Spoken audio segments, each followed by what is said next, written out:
दाखवलं आहे. एकदम सावकाश. जनरल कापलं कसं जातं, लोक असं कापायचं नाही. ताकद पण जास्त खर्ची पडते आणि कापलं फाईन कट होत नाही.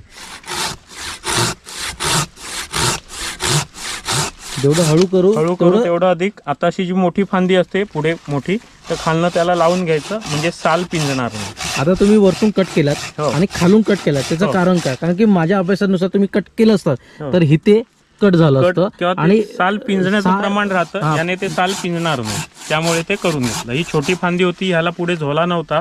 म्हणजे जरी ते खालनं लावून घेतलं नसतं तरी सुद्धा काही फरक आला नसता. पण एक पद्धत म्हणून ती तुम्हाला दाखवली. हे बघा, हा एवढा फाईन कट येतो. त्याला उत्पन्न दिलेलं आहे, त्यामुळे यंदा आपल्याला इथे फार मोठी उत्पन्नाची अपेक्षा नाही आहे. ह्या झाडांची रिकव्हरी, ह्या झाडांना पालवी येणं हे अपेक्षित आहे. त्यामुळे पालवी यायच्या अगोदरचं हे प्रुनिंग आहे. ह्याच्यामध्ये जाड फांद्या, आतमध्ये असलेल्या पोटांमध्ये खुटारे, हातभर मोठी पानं, ज्या वेलींसारखं झालं आहे ते सगळंच आपण एकाच ह्याच्यात ते मॅक्झिमम काढून टाकतोय. जेवढं हे आता निघून जाईल तेवढं ह्याला येणारी पालवी सक्षम आणि चांगली आणि भरघोस येईल. नमस्कार मंडळी, आज आपण महत्त्वाच्या विषयावर व्हिडिओ बनवणार आहोत, म्हणजे आंबा छाटणी म्हणजे प्रुनिंग याबद्दल पूर्ण माहिती घेणार आहोत. याच्या अगोदरचा व्हिडिओ तुम्ही नक्कीच बघा, त्यामध्ये आपण पूर्ण नियोजन दाखवलेलं आहे. म्हणजे वर्षभर काय करावं लागतं, तर त्यावेळी आपण प्रॅक्टिकल दाखवलं नव्हतं. त्यावेळी फक्त आपण बोललो होतो की कशी क्रिया केली जाते.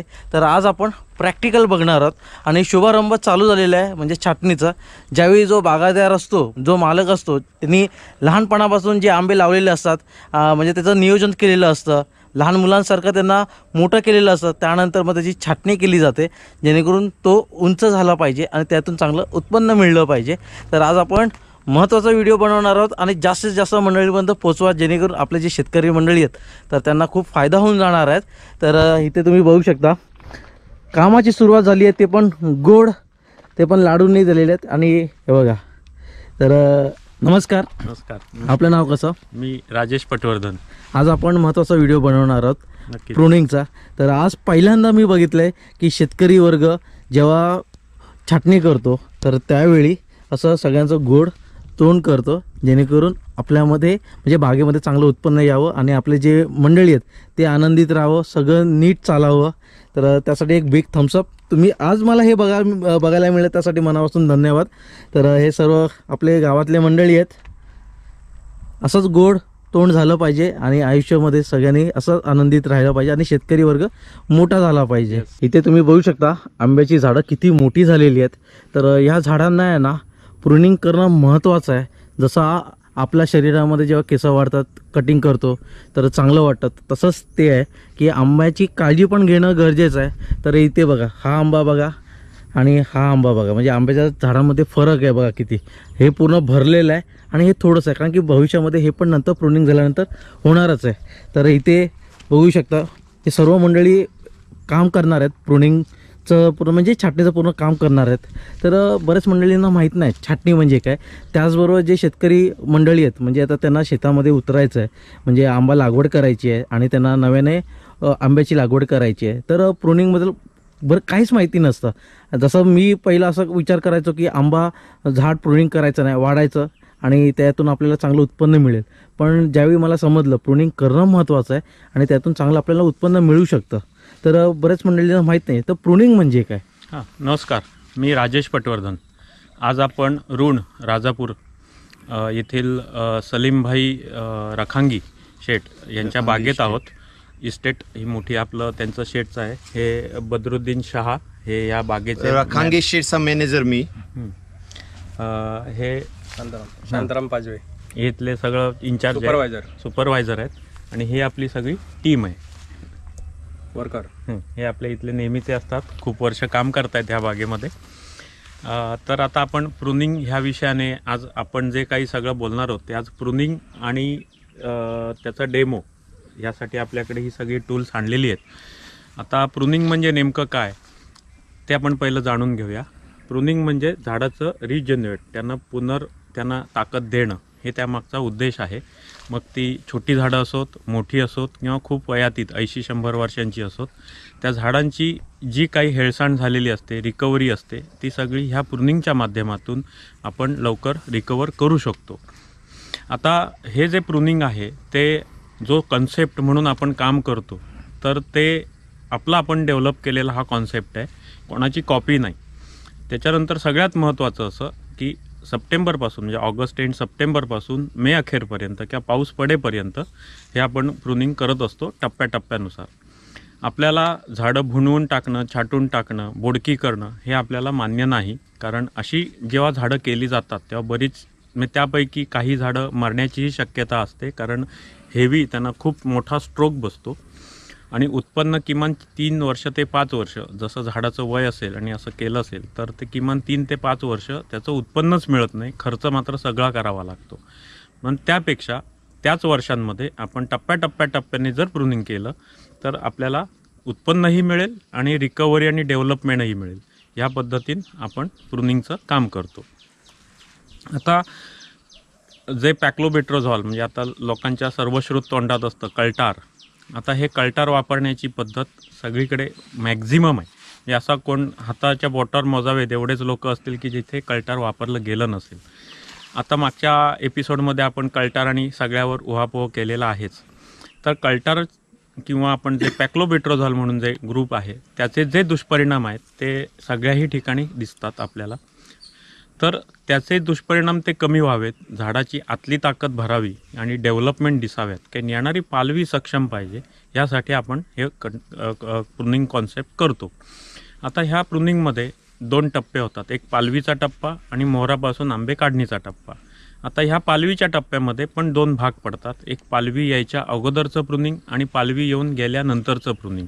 कारण पालवी यायच्या आधी जर प्रूनिंग झालं असेल तर मग ते नेमकं कसं करावं, काय करावं की जेणेकरून येणारी पालवी एकदम सक्षम आणि चांगली ठसठशीत येईल आणि ते आकाशाकडे बघणारी पाहिजे, अशी वर बघणारी पाहिजे, खाली बघणारी नको, आणि त्यांना एक मजबूतपणा पाहिजे.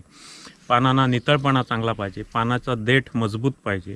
एका पालवीच्या स्टिकवरती किमान 8 ते 10 पानं, मॅक्झिमम 12 पानं तरी त्या पाहिजेत आणि सक्षम पाहिजेत. ह्यासाठी आता ऑलरेडी काही ठिकाणी उशीर झाला की आपण जे पालवी ऑलरेडी येऊन गेले, मग नेमकं आपण प्रूनिंग काय करायचं आहे. मग त्यातला आपण अननेसेसरी किंवा जे रोगिष्ट फांद्या असतील किंवा ज्या हिरकोडासारख्या येतात त्याला 2-4 पानं असतात तर ती सगळी आपण काढून टाकतो. नको असलेल्या फांद्या, सुक्या फांद्या, ज्यांना सूर्यप्रकाश मिळत नाही अशा वेलीसारख्या वाढलेल्या फांद्या, ह्या सगळ्याही आपण काढून टाकणार आहोत की जेणेकरून त्यावेळेला त्या आलेल्या पालवीची मॅच्युरिटी फास्ट होईल. कारण ह्याच पालवीतनं डिसेंबरमध्ये का मोहराच्या मौसममध्ये त्याला मोहर येणार असतो, तर तो चांगला आणि सौष्ठव आणि लवकर कसा येईल यासाठी ह्याचा उपयोग खूप चांगला होतो. आता मोहर आल्यापासून आंबे काढणीपर्यंतचा जो काही प्रूनिंग सिस्टम आहे तो मोहर येते वेळी, म्हणजे आपण म्हणतो की कुठेतरी शेंड्यात मोहराचा तुरा दिसायला लागतो किंवा कुठेतरी असा डोळा भरून आलेला असतो, हिरडीतनं दात बाहेर पडतो, असा मोहराचा हा बाहेर पडायला सुरुवात होते. तर अशा वेळेला जर आपण काही ना काही लाईट प्रूनिंग एकदम हलकं, म्हणजे जे सुकलं आहे किंवा अगदी त्यातून जे शिल्लक राहिलं आहे किंवा असं काही पानं पिवळी पडायला लागलेली आहेत किंवा ज्या आतल्या पोटामध्ये ज्या अशा सपाट इस्त्री फिरवल्यासारखी अशी हातभर पानं असतात ज्याच्यात नायट्रोजन होल्ड होतो, अशी पानं काढून टाकणे. म्हणजे असं जेव्हा आपण करतो तेव्हा त्या येणाऱ्या मोहराला चालना चांगली मिळते, ग्रीप चांगली मिळते आणि लवकर येण्याकडे झाडाचा कल जास्त चांगला वाढतो. त्यावेळेला आपण जमिनीतनंही काही त्याला फिडिंग करतो. मोहर तर येणार असतो, मग फ्रूट सेटिंग, फ्रूट डेव्हलपमेंटसाठी लागणारे जे घटक जर जमिनीतनं आपण जिथे पाणी द्यायची व्यवस्था आहे 2दा 3दा 4दा अशा टाईपमध्ये 100 लिटर 150 झाडाच्या एजनुसार, गरजेनुसार, तर त्याच्यातनं आपल्याला मोहरासाठीचे डेव्हलपमेंटसाठीचे उपयोग खूप चांगले होतात. आता काही गैरसमज पण असतात की मोहर येते वेळी कटिंग केलं तर पालवीच येईल किंवा पाणी घातलं तर पालवीच येईल. हे थोडे गैरसमज आहेत. आपण नेमकं कुठच्या पद्धतीने काय केलं की मोहर येईल, काय केलं की पालवी येईल, हे गणित आपल्याला माहिती पाहिजे. आणि आपण कॅनोपीला किंवा झाडांना बाकी कुठच्या डिस्टर्ब करणार नाही आहोत, तर झाडांना जे डिस्टर्ब करणाऱ्या फांद्या आहेत की झाडाचं अन्न खाणार आहेत, देणार तर काही नाहीत, अशाच स्टेम किंवा असेच फांद्या आपण काढून टाकतो. त्यामुळे झाडाच्या मोहर येण्यावरती कुठचेही दुष्परिणाम होत नाहीत आणि मोहर चांगला येतो, सौष्ठव येतो, लवकर येण्याकडे कल राहतो आणि फ्रूट सेटिंग, फ्रूट डेव्हलपमेंट स्टेजलाही त्याचा खूप उपयोग होतो.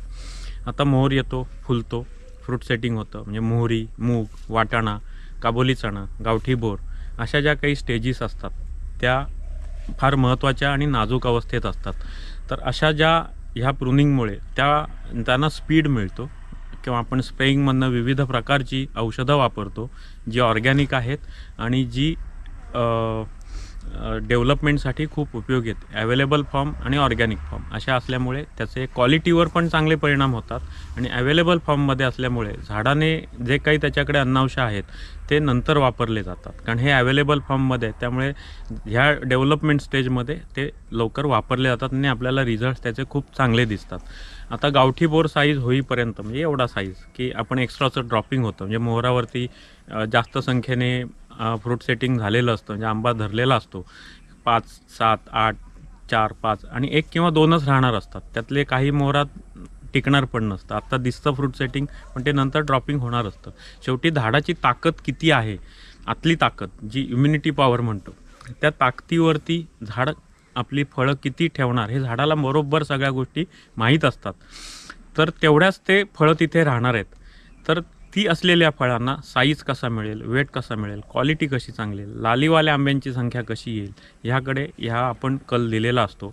बागेची सिच्युएशन कशी आहे, म्हणजे पूर्व पश्चिम दक्षिण उत्तर कशी आहे, मातीचा प्लॉट किती आहे, खडकाळ म्हणजे दगडी जो असा भाग असतो, जे असे दगड आहेत हे आहेत तिथे आहे, हे वाले हा भाग किती आहे, मातीचा भाग किती आहे, झाडाची ह्या परिस्थितीमध्ये भौगोलिक स्थितीमध्ये झाडाची डेव्हलपमेंट वाढ म्हणजे त्याचं वय आणि असलेली त्याची कॅनोपी त्यानुसार ती झाडं समाधानकारक वाढलेत की नाही वाढलेत, ह्या सगळ्या गोष्टींचा आपण ह्याच्यामध्ये विचार करतो.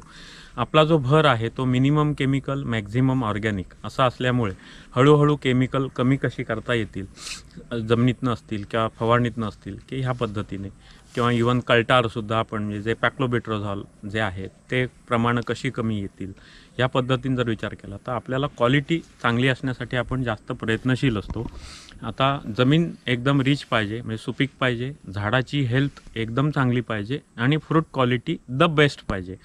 म्हणजे आंब्याची क्वालिटी जर नसेल तर कितीही आंबा बनला तरी आपले तसे पैसे होणार नाहीत आणि आपलं गुडविल तयार होणार नाही, आपलं नाव होणार नाही. त्यामुळे आंबा किती बनला ह्यापेक्षा काय लायकीचा म्हणजे काय क्वालिटीचा बनला हे फार महत्त्वाचं आहे आणि त्यासाठीच आपण हे सगळे प्रयत्न करत असतो आणि ह्या प्रुनिंगमधनं ही ते मेंटेन केलं जातं. आता जसं पुढे हलवणी टिपळणी असा एक म्हटलं जातं की तो मोहर येतो, ते झाडं हलवतात, मग एक्स्ट्राचं आहे ते पिवळं गळून पडून जातं, मग जे असतात ते फिक्स असतात. तर अशा वेळेला ज्या मोहरामध्ये फ्रूट सेटिंग झालं नाही किंवा तो मुळातच वांझा होता, पहिल्यापासूनच त्याच्यात नव्हतंच काही, तर ते हा पालवीचा स्टिक असतो, हा पालवीचा म्हणजे हे स्टेम आहे आणि हा समजा मोहर आला आहे असं समजा आत्ता, तर हा मोहर जो आहे याच्यात फ्रूट सेटिंग झालं नाही आहे, तर तो ह्या टाळीसहितच जर काढून टाकलं तर आपल्याला चांगला बेनिफिट मिळतो. म्हणजे ह्या प्रुनिंगमधला म्हणजे हलवणी टिपळणीनंतर मोहर सगळे झाल्यानंतर हा फार महत्त्वाचा एक विषय आहे, कारण कल्टार घातल्यानंतर हे घातल्यानंतर पॅक्लोबिट्रोझॉल घातल्यानंतर रिफ्लॉवरिंग हा मेजर विषय राहतो आणि त्यामुळे फ्रूट ड्रॉपिंगचंही प्रमाण भरपूर असतं. अगदी आवळा किंवा रोठा सुपारी किंवा आपलं लिंबू साईजपर्यंतसुद्धा काही वेळेला ड्रॉपिंग होतात. तर ते होऊ नये म्हणून हे जे फालतूवाले मोहर आहेत ज्याच्यात फ्रूट सेटिंग झालं नाही असे वांझे मोहर किंवा फ्रूट सेटिंग होतं पण ते नंतर ड्रॉप झालं, ज्याच्यात आता फ्रूट नाही असे मोहर जर समजा हा आहे तो इथनंच जर काढला तर इथनं अशा टाईपचे भरपूर मोहर, हे पालवीच आहेत पण अशा टाईपचे 3-3, 4-4च्या संख्येने तिथनं परत नवीन मोहर यायला सुरुवात होते. मग ते जास्त अन्नांश खेचतात, मग असलेली जी फळं आहेत ती ड्रॉपिंग व्हायला सुरुवात होते. आता जो रिफ्लॉवरिंगचा जो मेजर विषय, मेन सगळ्यात महत्त्वाचा हा विषय आहे की कल्टार घातलं रिफ्लॉवरिंग होणार हे बरोबर आहे, पण त्यातसुद्धा एक मेजर कारण असं असतं की ज्याच्यात फ्रूट सेटिंग झालं नाही आहे किंवा झालं आहे पण टिकलं नाही आहे अशा मोहरातनं पहिल्यांदा तो जेव्हा मोहर टोकाकडनं मागे 1 इंच 2 इंच 3 इंच सुकायला लागला की त्याच्या देठाच्या इथनं नवीन मोहर सुरू होतो. ज्याच्यात फ्रूट सेटिंग झालं आहे त्याच्यामध्ये आधी रिफ्लॉवरिंगचे मोहर दिसत नाहीत, ते नंतरच म्हणजे पहिले ज्याच्यात फ्रूट सेटिंग झालं नाही त्याच्यात पहिल्यांदा दिसणार आणि त्याच्यानंतर 8 ते 10 दिवसांनी ज्याच्यात फ्रूट सेटिंग आहे त्याच्यातनंही ते नवीन मोहर दिसायला सुरुवात होणार. मग ड्रॉपिंग होणार. मग त्यापेक्षा ते व्हायच्या आधीच जर हे काढून टाकलं तर नवीन येणारं किंवा नवीन जे मोहराचं आहे म्हणजे रिफ्लॉवरिंगवालं ते प्रमाण मुळातच कमी राहतं आणि ड्रॉपिंगचं प्रॉब्लेम कमी राहतात. आणि ही टाळीसहितच काढून टाकलेलं असल्यामुळे असलेल्या फळाची डेव्हलपमेंट अजून चांगली फास्ट होते. आपण स्प्रेइंगमधनं PK म्हणजे स्फुरत पोटॅश बेस किंवा पोटॅश बेस किंवा अन्य काही टॉनिक किंवा जमिनीतनं अशा टाईपमधलं आपण काही ना काही देत असतो. त्यामुळे फळाची ही ग्रीप म्हणजे चांगली डेव्हलपमेंट होते, फळाचा देठ मजबूत होतो. कारण ह्याच देठातनं अन्नांश पुढे सप्लाय होत असतात म्हणजे पहिल्या दिवसापासूनच. तर जेवढा देठ मजबूत येईल तेवढा फळाचा साईज मजबूत येईल. आता हे सगळं होण्यासाठी आपल्याला पालवी चांगली पाहिजे. कारण पालवी जेव्हा सक्षम येईल, चांगली येईल, ठसठशीत येईल म्हणजे गावठी भाषेत त्या ठसठशीत पालवी म्हटली जाते, सक्षम पालवी, तर त्याच्यामध्ये मोहर येण्यासाठी जे अन्नांशांचे डिपॉझिशन लागतं ते चांगल्या प्रमाणात येईल. जी स्टिक पालवीची वीक असेल, हिरकुडासारखी आपण म्हटलं तर हिरकुडासारखी असेल, निर्जीव असेल, तर त्याच्यात अपेक्षेप्रमाणे अपेक्षित जेवढे आहेत तेवढे अन्नांश डिपॉझिट होत नाहीत. त्यामुळे मोहर तर येतो पण फ्रूट सेटिंग तर होत नाही. असेही प्रॉब्लेम भरपूर वेळेला जाणवतात.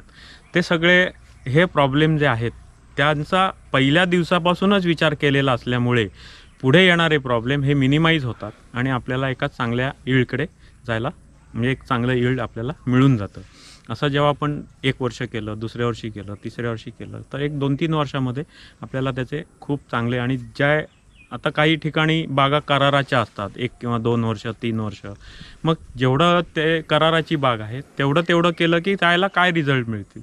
जो स्वतःचा मालक आहे, स्वतः मालक आहे बागेचं, स्वतःच करतायत, तर आपल्याला लाँग टर्मचे त्याच्यावरती शेड्यूल्स तिथे करता येतात की जेणेकरून एक कन्फर्म सगळ्या गोष्टी आपल्याला मिळू शकतात. शेवटी उत्पन्नच घ्यायचं आहे पण ते सुद्धा द बेस्ट क्वालिटीचं.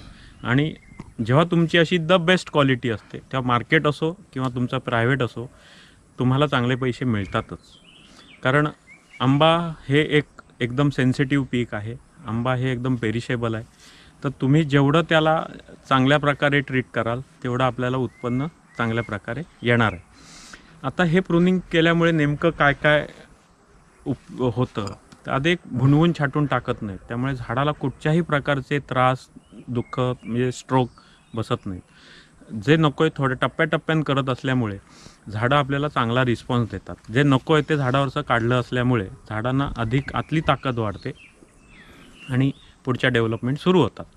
तर आता मोहरापासून जेव्हा पुढचे जेव्हा असतात की म्हणजे आपण आता एक पालवी येते, मोहर येते वेळी आपण प्रूनिंग करणार आहोत किंवा हलवणी टिपळणीनंतर ज्या मोहरात फ्रूट सेटिंग नाही तेव्हाही एकदा आपण करणार आहोत. नंतर एक्स्ट्राचं जे फळ टिपळणी म्हणतात ते मॅक्झिमम लोक शेतकरी आपले वर्ग करत असतातच. मग त्याच्यातसुद्धा जे एक्स्ट्राचं आहे ते आपण कसं काढणार आहोत, ह्या सगळे ते प्रूनिंगचे टप्पे असतात. किंवा मोहर आंबा काढून सगळा झाला की मग परत एक प्रूनिंग करायचं आहे की ज्यातनं मोहर आला होता किंवा ज्यातनं फळधारणा झाली होती तेही आपण काढून टाकले की लवकर त्याला चांगली आणि सक्षम पालवी येईल, या दृष्टीने आपण ते प्रयत्न करत असतो. आता असं ज्या टप्प्यानं केल्यामुळे एक तर कामाचाही लोड पडत नाही, असलेल्या आपल्या मंडळींमध्येच ते कामं सुटसुटीत होतात, झाडालाही कुठचे त्रास होत नाहीत आणि आपण एका चांगल्या एमकडे आपण जे ध्येय ठेवून ज्याकडे वाटचाल करतो त्या वाटचाल आपल्याला करता येते. आता हे प्रूनिंगचे नेमके फायदे काय आहेत तर किमान 25 ते 30% पाणी कमी लागतं. आता पाणी कमी लागलं म्हणजे पाणी वाचलं. ते स्प्रे करण्यासाठी जे काही रॉकेल पेट्रोल जे मशीन पॉवर स्प्रेअर वापरतो त्याच्यासाठी रॉकेल पेट्रोल जे काय असेल ते वाचलं, वेळ वाचला, लेबर गडी खर्च वाचला आणि सगळ्यात महत्त्वाचं म्हणजे औषध वाचलं की आपण ते दुकानदाराचे जे देणार असतो ते वाचले. असे आलेले येणार नाही आहेत पण जाणारे वाचले म्हणजे तो नक्कीच नेट प्रॉफिट आहे. हा सगळ्यात मोठा महत्त्वाचा फायदा मिळतो. दुसरा असं की आंबा किमान 10-12 दिवस मॅक्झिमम 15 दिवस आंबा लवकर काढणीला तयार होतो नेहमीपेक्षा. जे मोहर आल्यापासून जे हार्वेस्टिंग असतं त्याच्यामध्ये आपल्याला त्याचे बेनिफिट किमान 10-12 दिवस मॅक्झिमम 15 दिवस लवकर हार्वेस्टिंगला येतो. पहिल्या वर्षी प्रत्येक फळाचं वजन 8 ग्रॅम ते मॅक्झिमम 12 ग्रॅम ज्या साईजनुसार असतात त्याच्यातनं त्या डेव्हलपमेंट होतात. तर तेवढी वजनं त्याची वाढत असतात. जर झाड मुळातच चांगलं असेल, स्टेम चांगला असेल तर साईजही वाढलेला दिसेल. वजन तर वाढणार आहे आणि नेहमीपेक्षा लाली असलेल्या आंब्यांची संख्या नेहमीपेक्षा वाढते. आता आपण जेव्हा बघतो मार्केटमध्ये जे स्टॉल लावलेले असतात तिथे लालीवालेच आंबे लावलेले असतात. एक निसर्ग नियम आहे की आपली नजर हे नेहमी लाल रंगाकडे लवकर ॲट्रॅक्ट होते. फळांकडे पण तसंच आहे. ॲट्रॅक्टिव्ह कलर पाहिजे. बॉटल ग्रीन कलर तोही येतो. ज्यांना लाली येणार नाही त्यांचा कलर बॉटल ग्रीन कलर असेल. ज्यांना लाली येईल, काही पिंकिश झाक पण असते, अतिशय उत्तम. आता हे जे लाली येणं जे आहे हे सूर्यावर अवलंबून आहे. मग त्याची दिशा कशी आहे, कुठच्या वेळेला सूर्य आला, त्याची किरणं पडली की लाली येणार आहे, कुठच्या वेळेला कुठच्या अँगलला सूर्य असला, कुठच्या टायमिंगला 2 वाजता, 3 वाजता, 12 वाजता, 10 वाजता, सकाळी उजाडता मावळतीचा. तर त्या सगळ्या गोष्टींचा, त्या सिच्युएशनचा विचार करून, झाडांच्या स्टेजचा विचार करून हे कटिंग करत असल्यामुळे हेही प्रमाण आपल्याला खूप चांगलं मिळतं लालीवाल्या आंब्यांचं. किमान 1-2 वर्षामध्ये साधारण 50 ते 60% फळं हे आपल्याला लालीवालीच मिळतात. आणि आता जे नैसर्गिक आपत्तीमध्ये जे येतं की एकदम सनस्ट्रोक 40-42 डिग्री टेम्परेचर होतं, तेव्हा आंबा भाजण्याचं प्रमाण प्रचंड असतं. तर आपल्या ह्याच्यामध्ये काय होतं की आंबे बाहेर न राहता आत लोंबत असतात. त्यामुळे त्यांना डायरेक्ट सनस्ट्रोक लागत नाही. पण झरोके दिलेले असल्यामुळे या प्रुनिंगच्या माध्यमातून आंब्यांना लाली म्हणजे सूर्यप्रकाश तर मिळाला, भाजले तर नाहीत आणि लाली पण आली. लोकांकडे जेव्हा 10 क्रेट माल भासतो तेव्हा आपल्याकडे 3 किंवा 4 क्रेट भासतो. म्हणजे हाही एक मोठा ह्याचा बेनिफिट आहे. आणि हे जे सगळे बेनिफिट आहेत हे कायम राहणार आहेत.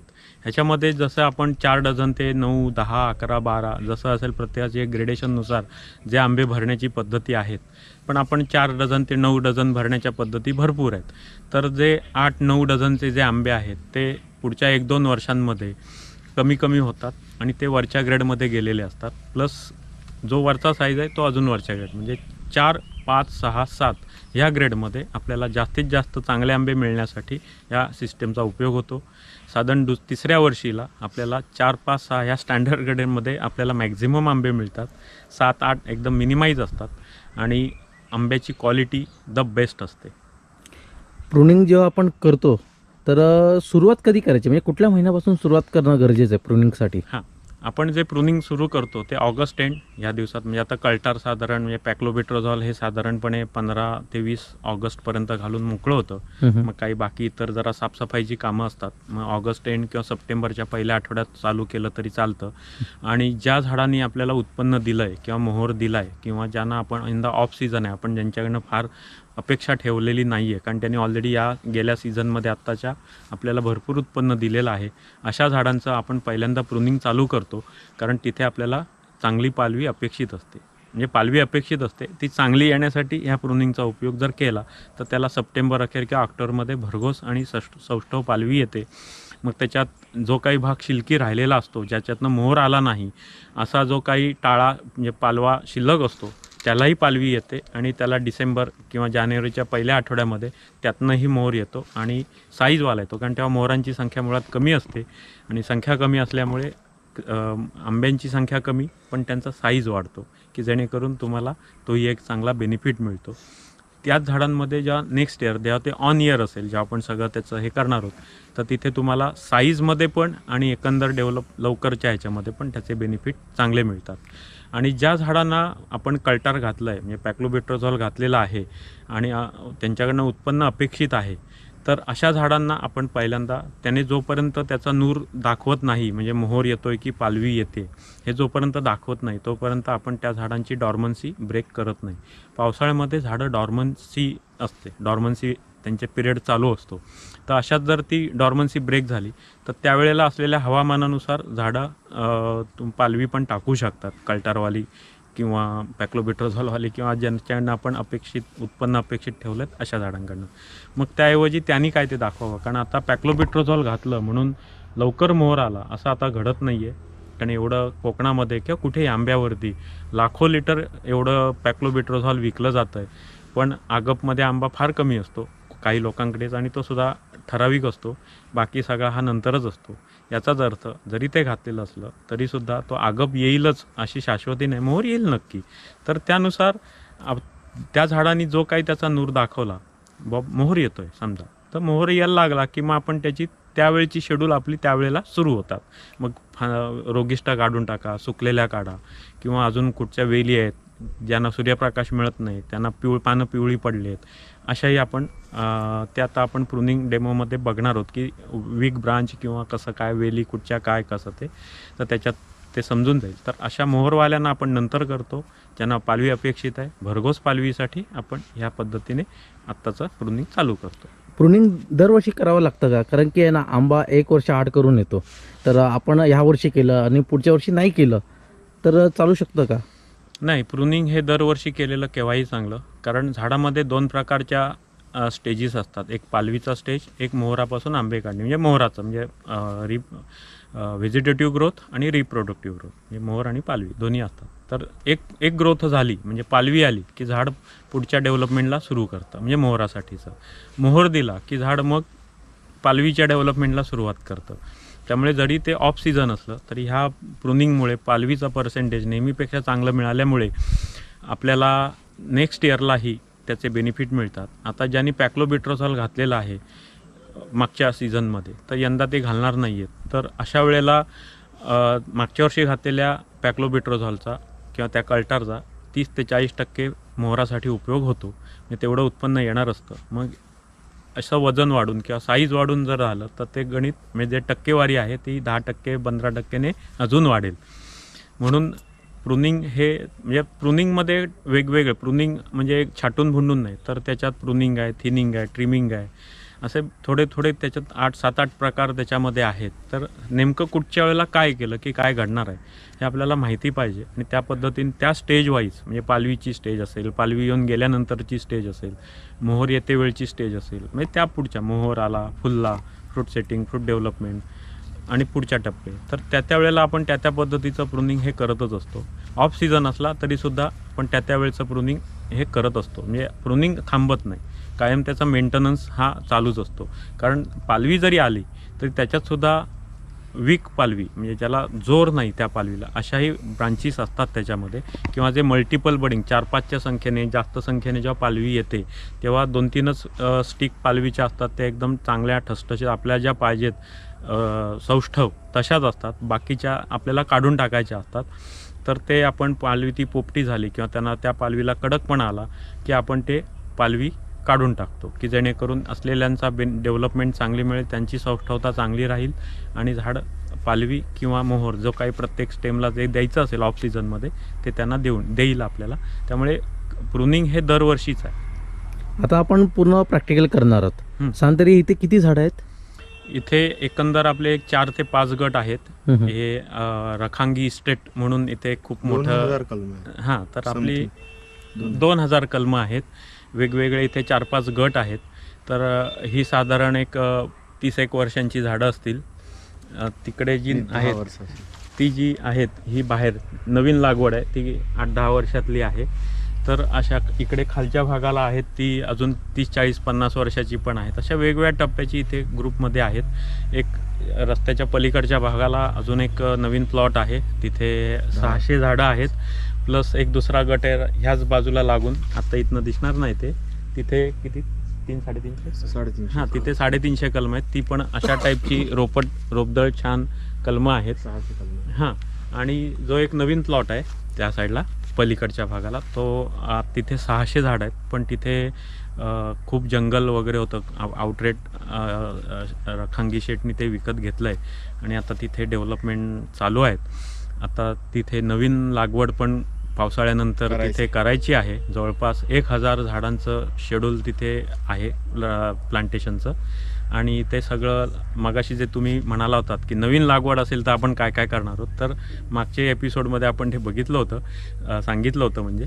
तर तिथे सुद्धा आपण दर आठवड्याला एक फवारणी, महिन्यातनं एकदा त्याला फिडिंग आणि दर 30 ते 35 दिवसाने एक नवीन पालवी असं दर महिन्याला येत राहतं. ऑक्टोबरपासून मे अखेरपर्यंत. आपण पावसाळ्यामध्ये शक्यतो प्लांटेशन करत नाही, तयारी करून ठेवतो. पण प्लांटेशन हे गणपती विसर्जन नंतर म्हणजे सप्टेंबरमध्ये करतो. कारण पावसामध्ये कोकणामध्ये स्पेशली तुफान पाऊस, भरपूर हेवी रेन जो म्हटला जातो, भरपूर पाऊस पडतो, वारा भरपूर असतो, वादळी वारे पण असतात. गवत रान जे आपण म्हणतो ते प्रचंड वाढतं आणि झाडं दुखावण्याचं, मरण्याचं, कलण्याचं आणि त्या झाडांवरती जे नवीन लागवड जी केली आहे त्याच्यावरती पण गवत खूप येतं आणि अशा ह्याच्यामध्ये झाडांची डेव्हलपमेंट कधी दिसत नाही, पण जमिनीत मुळं सेट होतात हे मात्र नक्की आहे. किंवा त्या पावसामध्ये जरी त्याला पालवी आली तरी ती कीड खाऊन जाते आणि किती फवारणी केली तरी तेवढे त्याचे इफेक्ट मिळत नाहीत. म्हणून त्यापेक्षा आम्ही सप्टेंबर अखेरीला लागवड करतो आणि ऑक्टोबरपासून आपली शेड्यूल तयार करतो. त्यामुळे रूट झोनही त्याचा सेट होतो इमिजिएट, कारण आपण सगळ्या ह्या ज्या डेव्हलपमेंट आहेत त्या सगळ्याही ऑर्गॅनिकमधनंच करतो, जमिनीतनं पण आणि स्प्रेइंगमधनं पण. मध्येच एखाद्या वेळेला जर किडीचा प्रादुर्भाव किंवा तुडतुड्याचा, थ्रिप्सचा, पेस्टचा प्रादुर्भाव झाला तर त्या वेळेला काही केमिकल्स तेवढीच वापरतो. बाकी सगळं ऑर्गॅनिकमधनं करत असल्यामुळे झाडांची वाढ खूप चांगली मिळते. म्हणजे जेव्हा बाकीचे मंडळी जे लावतात आणि ट्रेडिशनली त्यांची डेव्हलपमेंट चालू असते परंपरागत पद्धतीने जे काय असतात, ते लोकांकडे जेव्हा जी झाडं 5 वर्षामध्ये वाढतात ती झाडं आपल्या सिस्टीमने 3ऱ्या वर्षीच तेवढी कॅनोपी वाढलेली असते. अशा प्रकारे आपला शेड्यूल आहेत. आता आपण प्रुनिंगचा मेन डेमो बघणार आहोत. त्याआधी जी टूल्स वापरणार आहोत त्याची एक थोडक्यात माहिती मी करून देतो.